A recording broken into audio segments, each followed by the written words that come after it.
मन करारे प्रसन्न, ज्योती कुलकर्णी सायकोलॉजिस्ट. सध्या ना नेपाळमध्ये एक एज्युकेशन रिव्होल्युशन आहे आणि आपल्याकडे तसं ट्रेंडिंग सगळ्यांच्या पोस्ट येतात सोशल मीडियावर तर की आपल्याही एज्युकेशन सिस्टीम त्यांच्याप्रमाणे करा. तर गेले 25 वर्ष मी as a psychologist school counsellor म्हणून काम करते आहे. तर ते ऑब्झर्वेशन करून मी मुलांना आता शालेय येणाऱ्या समस्या आणि त्यांना रोजगार मिळत नाही किंवा त्यांना जॉब्स मिळत नाही, तर आपण जॉब ओरिएंटेड आणि मल्टिपल इंटेलिजन्सवर आधारित एज्युकेशन सिस्टीममध्ये काय चेंजेस करायला पाहिजेत हे मी पूर्ण माझं सुधारित शिक्षण पद्धती नावाचं बुक तयार केलेलं आहे. म्हणजे त्याच्यामध्ये मी सर्व सूचना लिहिल्या आहेत आणि हे सूचना मी मुंबई उच्च न्यायालयानंही पाठवल्या आणि त्यांनी ॲप्रिशिएट केलं. त्यांनी शालेय शिक्षण विभागाकडेही या सूचना पाठवलेल्या आहेत. आता स्कूल डिपार्टमेंट काय कसे त्या अंमलात आणतात त्याच्यावर आहे, पण मी माझं काम केलेलं आहे आणि हा बदल आपल्याकडे तर आधीपासूनच होऊ शकतो. मी हे गेले 5 वर्षापासूनच सांगते आहे की आपल्या एज्युकेशन सिस्टीममध्ये बरेच बदल करायला पाहिजेत आणि मी त्याच्यावर आता एक सिरीजही तयार केलेली आहे, सुधारित शिक्षण पद्धती.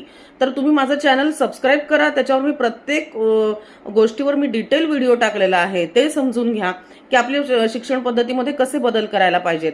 आणि मेन म्हणजे त्यांचे नेपाळ पीएमचे बाकीचे मुद्दे ठीक आहे पॉलिटिकल आहेत, पण 2 मुद्दे जे माझ्या विषयातले आहेत ते मला त्यांनी आवडले. त्यांनी घेतलेले की रिड्युसिंग प्रेशर, सायकोलॉजिकल प्रेशर मुलांवर कमी करा आणि एक्झाम टेन्शन्स कमी करा.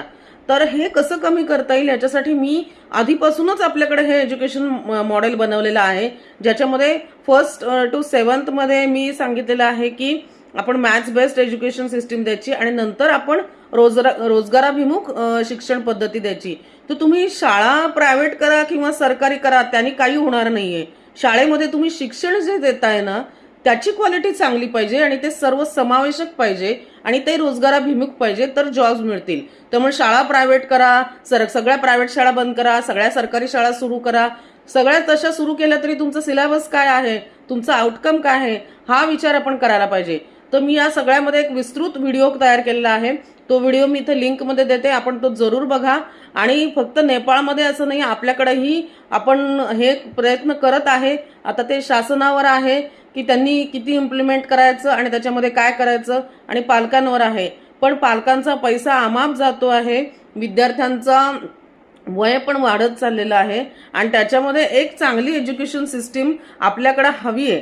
आणि ती कशी आहे ती मी हा व्हिडिओ डिस्क्रिप्शनमध्ये देते, तो व्हिडिओ नक्की बघा. आणि फक्त नेपाळमध्ये नाही, आपल्याकडे आपण ह्याच्यापेक्षा चांगलं रिव्होल्युशन करू शकतो, चांगलं आपल्याकडे होऊ शकतं जर इच्छाशक्ती असेल तर. मन करारे प्रसन्न, ज्योती कुलकर्णी सायकोलॉजिस्ट.